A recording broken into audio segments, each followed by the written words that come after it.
There's a growing consensus in the West that crime is on the rise at the moment.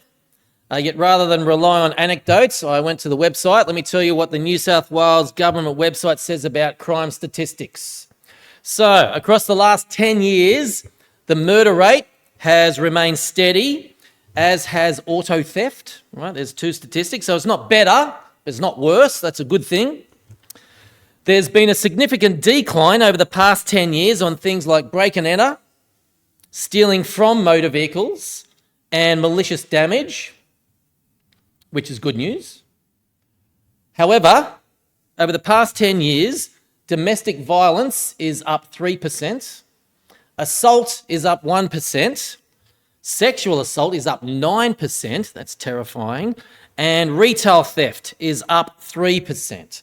So while most of the theft is down, apart from retail theft, most assault crimes are up quite significantly.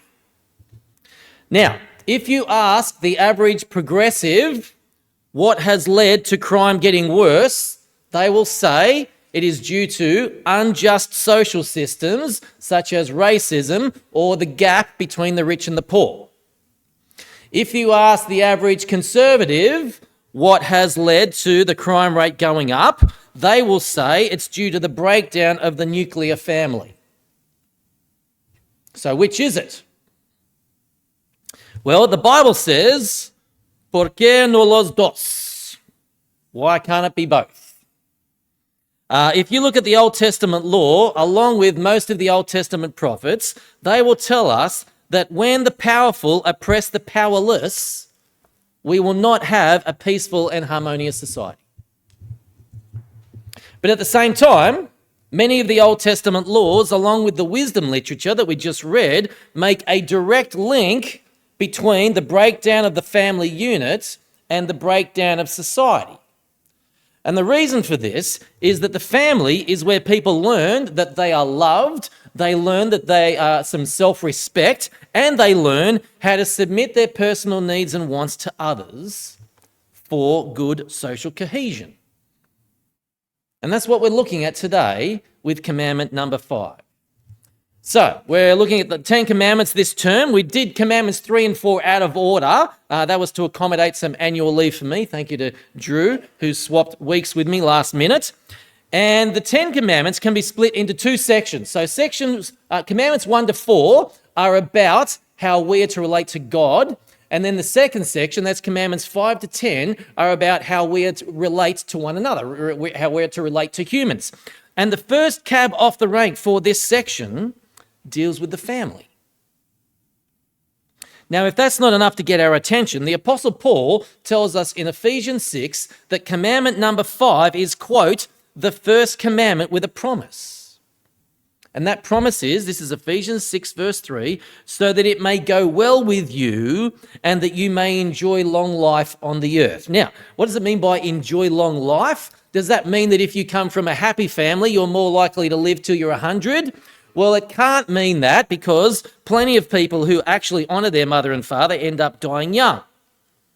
What most scholars tell us is that living a long life is a euphemism for living a life of peace and harmony. Now, what this means is the corollary of Commandment 5 is that if the family unit starts to break down, then society starts to break down. And today, I've got 3 points to help us try and avoid this happening. So, you got your sermon outline there in the inside of the news sheet. We're going to begin by looking at why we are commanded to honour our father and mother. And the why has to do with the purpose of the family unit. We're then going to look at what honouring our father and mother looks like, which is where we're going to spend most of our time today, sort of looking at the mechanics of this command and fulfilling this command. We're then going to conclude by looking at how we can honour our father and mother. And by how, I mean what is the fuel that allows us to actually fulfill this pivotal command. So let's dive in and look at the why, the what, and the how of honouring your father and mother. So before we can unpack commandment number 5, it's worthwhile taking a step back to look at what commandment number 5 is trying to protect. And what it's trying to protect is the family unit. So, what is the family unit?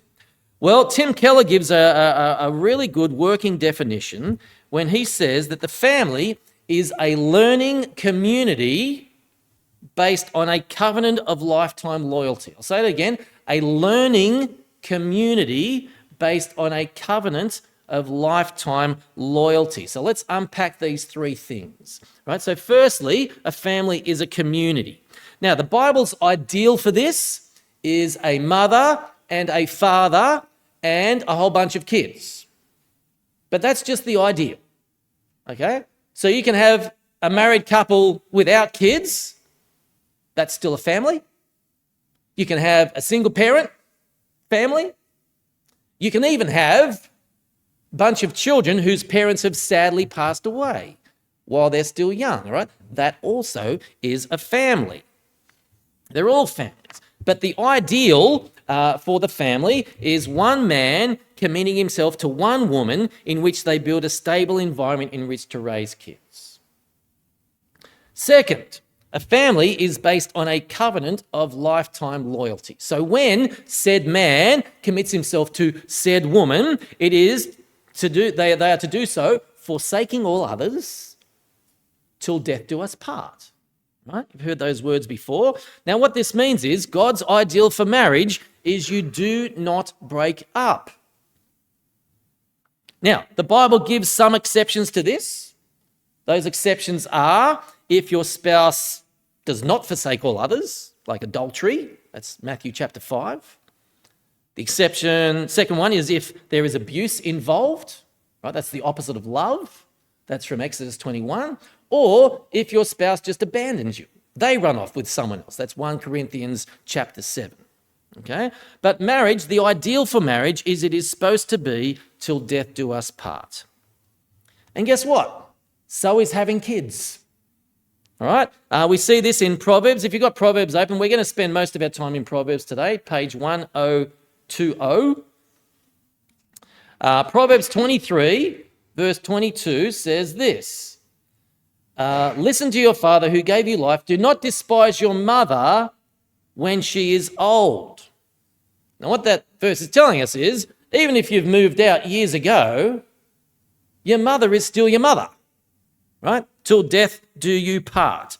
So it is a community and it is a covenant of lifetime loyalty. The third and final thing is that it is a learning community. And what does this mean? Well, we see it in the first half of verse 22. Listen to your father who gave you life. All right? The role of parents is to train their kids to be adults. Right? It's to train their kids so that they don't need their parents anymore. And there are two main areas that children need training in for this. There's more than two, but these are the main ones. And the first is they need to be able to fend for themselves. They need to be able to feed, clothe, and house themselves when they grow up. And in an industrialised society such as ours, what is needed more than anything else is schooling. Okay, in an agrarian society, you need to learn how to farm in order to feed yourself, look after yourself. So that's why in ancient Israel, okay, if parents didn't teach their kids how to grow, prepare, and cook their own food, then they were bad parents. They were setting their kids up for failure. In modern Australia, if you don't ensure your kids get an education, then you're a bad parent. Right? Schooling is paramount to kids learning how to fend for themselves in modern Australia. But the second area in which kids need training in is values. Right? Parents are to teach their kids things like what is right and wrong, how to treat others, how to develop a good work ethic, and what is worth fighting for or even dying for, and what is not worth fighting for or dying for. Right? We need to instill values into our kids. And there's three ways we do this. So first is we need to explain to them what is right and wrong.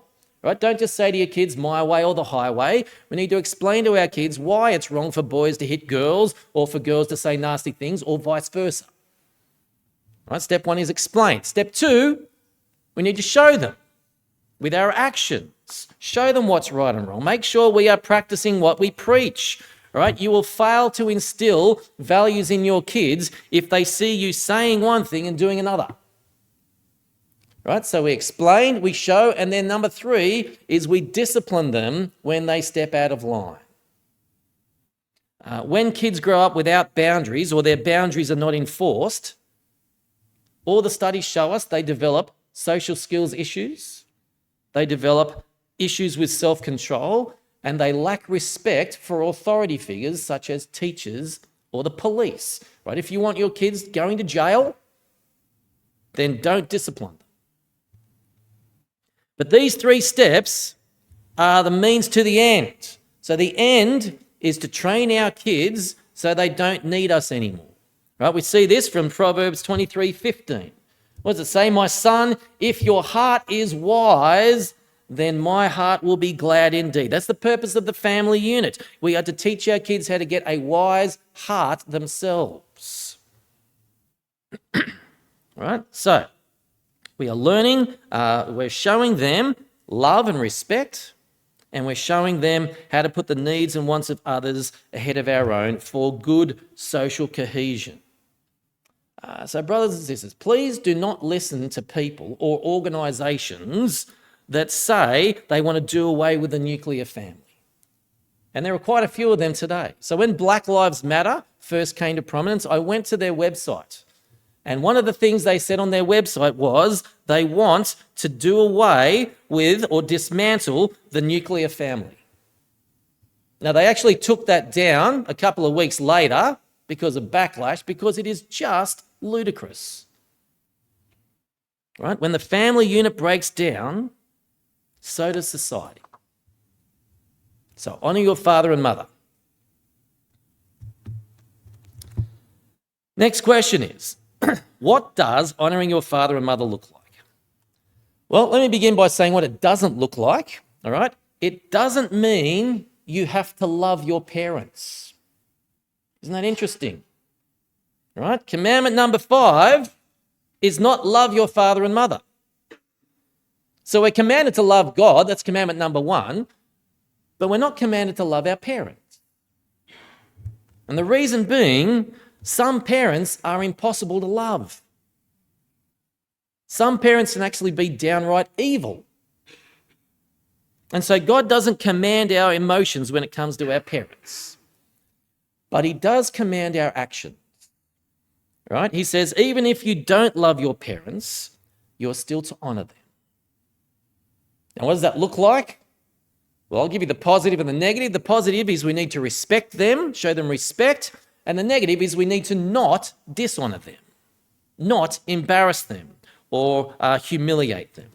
And this will look different depending on what age bracket you are in life. And so what I want to do is I want to outline what honouring your mother and father looks like depending on what stage of life you're at, what age you're at. And we're going to start at the beginning, right, with little children. So when kids are little, they honour their father and mother by obeying them. You see, there is a direct correlation in life between responsibility and authority. Right? So when a child is a baby, the parent is 100% responsible for that child. A child cannot, like a baby cannot feed itself, it cannot clothe itself, can't even take itself to the toilet. Okay? So that parent is 100% responsible for that child. But what that means is that parent is also 100% in authority over that child. Whatever the parent says, the child needs to do. Right? Ephesians 6:1, children, obey your parents in the Lord, for this is right. Now that's little babies. As the child grows, maybe gets into school, what happens is the parent's responsibility starts to reduce. And as that happens, so does their authority. Right? So I'll give you an example. Before our kids went to school, Deb and I had 100% authority over who our kids hung out with. But as they started to take responsibility for developing friendships themselves, our authority over that part of their life started to reduce. Right? Imagine we were to tell our teenagers who they can and can't hang out with. Right? It would just breed resentment because That's not my responsibility anymore. So, little kids honour their parents by obeying them in everything. School kids honour their parents by obeying them in areas that their parents have responsibility over still. Next comes the teenage years, and there's a danger right now that you might think I'm talking directly to my children. Can I say, because they're all teenagers. Actually, Nina is as of tomorrow. I'm not talking just to my kids here. I'm talking to all Gen Z and Gen Alpha. And I'm going to begin by saying that if you are still living under your parents' roof or whoever's caring for you, you're still going to have some rules to obey, right? Because you're living under their roof. Now, if you don't like that, feel free to move out at age 15 while you still know everything, all right? And fend for yourself. See how that goes. But how do we honour our parents when we're no longer little kids, but we're not yet fully responsible adults? Well, firstly, we don't dishonour our parents. And we can dishonour our parents in word or deed. All right? So number one, don't speak ill of your parents in public. This is what got Prince Harry in hot water a few years ago. He dissed his family in an interview with Oprah, suggesting that they were racist. Now, this is why you have never heard me give one negative sermon illustration about my parents, and I never will. Right? That's how you dishonour your parents, by bad-mouthing. They probably wouldn't even find out that I've done it. You just don't do that. So that's by word. How about by deed? Right? We don't do things that will embarrass or humiliate them. So Proverbs 23:19 suggests this. Listen, my son, and be wise. Set your heart on the right path. Now, the extreme example of the wrong path, I'll give you some extreme examples, are those poor parents that are dragged into court with their children. That's quite dishonouring. Or having to deal with a teenage pregnancy, that's difficult, Please stay away from those things, kids. But there are so many other things we can do that are lesser than that. They're the extremes, right? There are plenty of things we can do that might embarrass or humiliate our parents. So don't disrespect them in word or deed. So how do we honour our parents as teenagers? Well, in a word, we grow up. Start to grow up. Like if the goal of parenting is to raise your kids so they don't need you anymore, then the goal of teenagers is to help them start to go with them to help start become the kind of adults that don't need their parents anymore. Right? This is Proverbs 23:24. The father of a righteous child has great joy. A man who fathers a wise son rejoices in him. All right? Teenagers honour their parents by starting to become wise adults. Now, while you're still in school, that means working hard at school because you need an education to make it in this life. But when you finish school, and this is not just for teenagers, this is probably 18 to 25-year-olds. What do 18 to 25-year-olds do? Well, it's really simple. Get off the Xbox or get off social media and go and get a job. Right? Video games and social media are fun in small doses, but you need to understand this. In large doses, they very quickly become a proxy for life. Now, what do I mean by a proxy for life? I mean it's a fake life. You're living a fake life. If you are sitting in your room, all right, going on fake quests, defeating fake bosses. Now, what is a boss? It's a challenge in life. And leveling up in a fake world. What are you doing? You're not engaging in the real world. See, if you spend 5 to 10 hours a day playing video games or doom scrolling through someone else's life on social media, you're not growing up.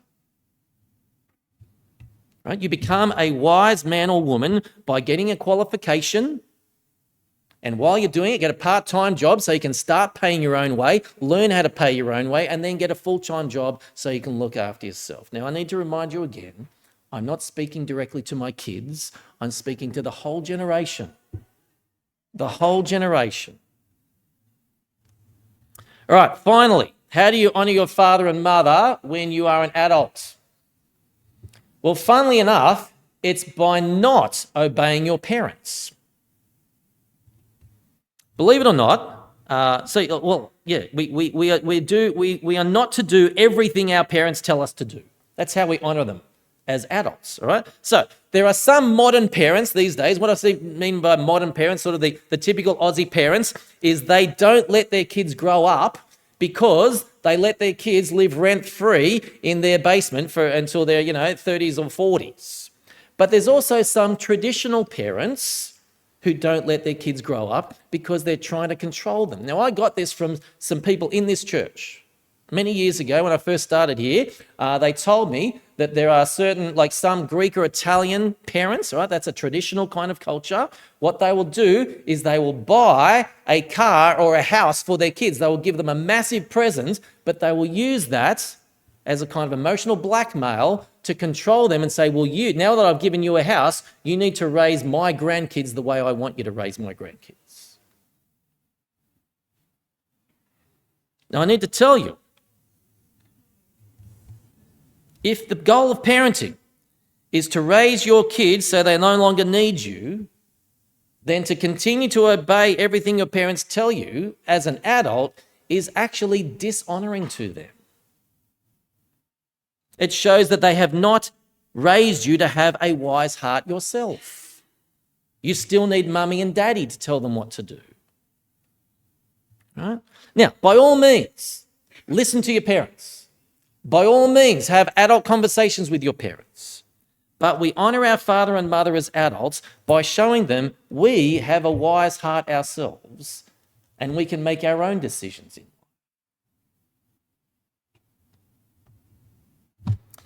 So that's the different stages of life. We've seen the why and we've seen the what of honouring our father and mother.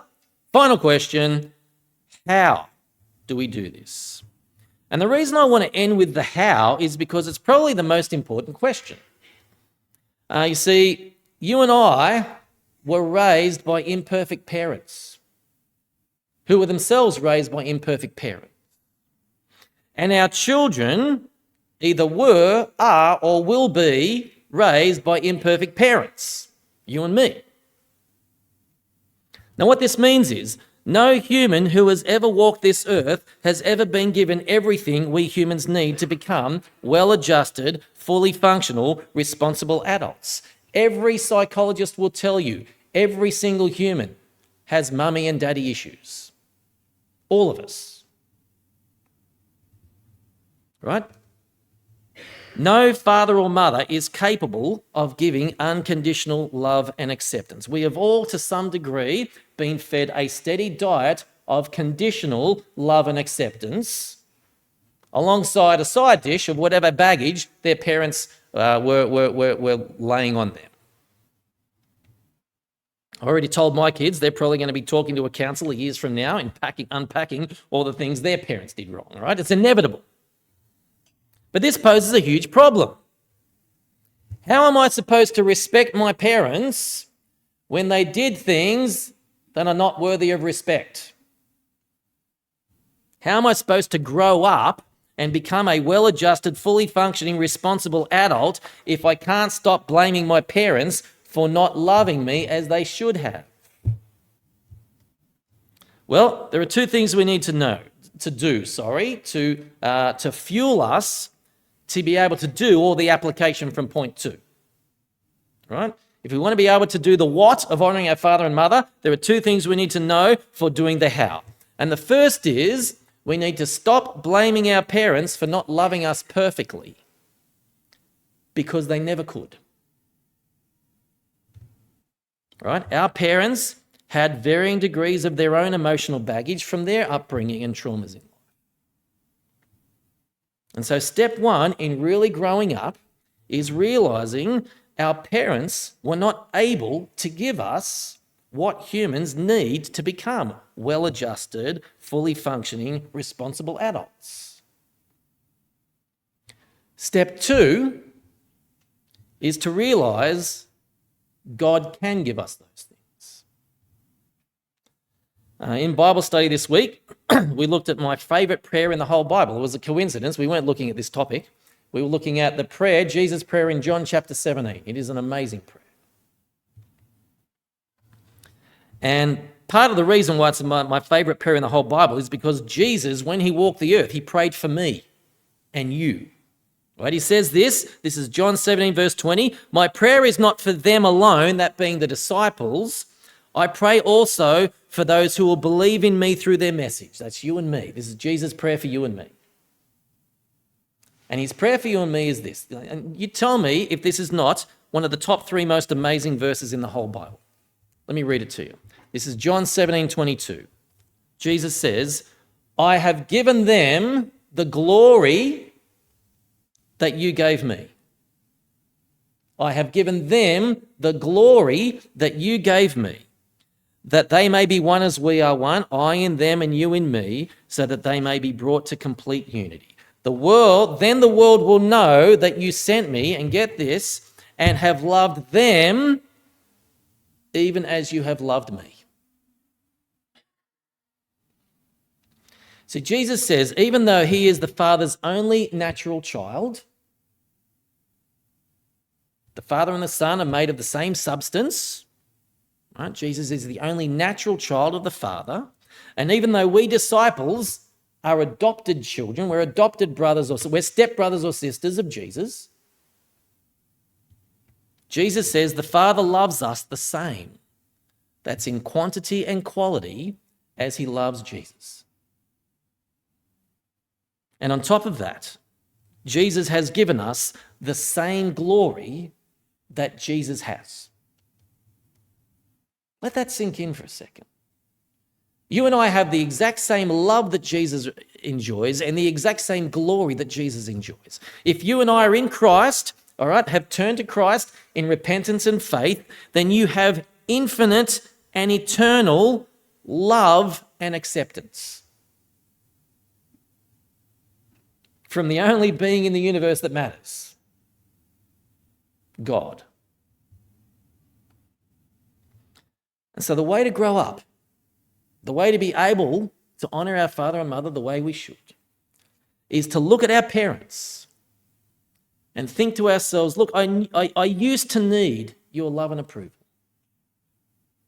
but I now realise you cannot give that perfectly. And so now I get that from God. And when God's perfect, infinite, and eternal love and acceptance are our fuel, we have everything we need to obey commandment number 5.